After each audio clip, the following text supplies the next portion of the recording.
আমন্ত্রণ জানাচ্ছি বিসিএন আপডেটে। সামিরাকে ডনের সাথে হাতে নাতে ধরেছিল সালমান শাহ। অভিনেতা ডিপজলের এমন মন্তব্য মুহূর্তে ভাইরাল সামাজিক যোগাযোগ মাধ্যমে।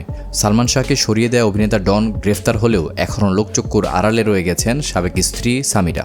একথা সবাই জানে, এই আলোচিত নারী কখনো এক পুরুষে খুশি হতে পারেননি। সালমান শাহ বেঁচে থাকাকালীন ডনের সাথে রাত কাটাতেন, পরবর্তীতে ডনকে ফেলে একাধিক বিবাহ করেছেন। সালমান শাহর ম্যানেজার ডিপজলকে জানিয়েছেন, একদিন তিনি নায়কের বাসায় গিয়ে হাতে নাতে নগ্ন অবস্থায় অন্য পুরুষের সাথে ধরে ফেলেন সামিরাকে। প্রশ্ন হচ্ছে, সেই সময় কার সাথে এমন অনৈতিক কাজে মেতেছিল সামিরা? সম্প্রতি সামাজিক মাধ্যমে লাইভে এসে সামিরার মুখোশ খুলে দিয়েছে জনপ্রিয় অভিনেতা ডিপজল। অভিনেতা ডন গ্রেপ্তার হওয়ার পর চারিদিকে একটাই দাবি, সামিরাকে যেন অতি দ্রুত গ্রেফতার করা হয়।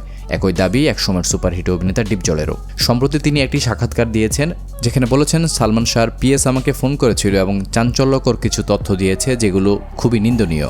সালমান শাহর স্ত্রীকে সবাই পাবলিক টয়লেটের মতো ব্যবহার করেছে। তিনি আরও বলেছেন, সালমান শাহর পিএস মনসুর আলী আমাকে বলেছে, নায়িকা মৌসুমীর সঙ্গে সালমান শাহর 4টি ছবি আলোচিত এবং সুপারহিট হয়েছিল এবং একটি সুন্দর জুটিও তৈরি হয়েছিল, কারণ আমি সালমান শাহর চলচ্চিত্রের ক্যারিয়ারের শুরু থেকেই দায়িত্বপ্রাপ্ত পিএস হিসেবে কাজ করে আসছিলাম।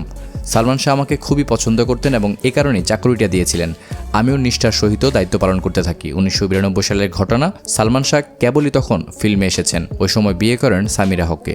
1992 সালে কেয়ামত থেকে কেয়ামত চলচ্চিত্রের মাধ্যমে সোহানুর রহমান সোহানের হাত ধরে রূপালী পর্দায় পা রেখেছিলেন সালমান শাহ।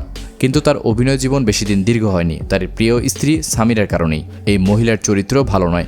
তখনকার অভিনেতা ডনের সাথে সম্পর্কে জড়িয়ে আলোচনায় এসেছিলেন। নিজেদের ব্যক্তিগত সম্পর্কের সুরক্ষা দিতে গিয়ে সালমান শাহকে সরিয়ে দিয়েছেন তারা।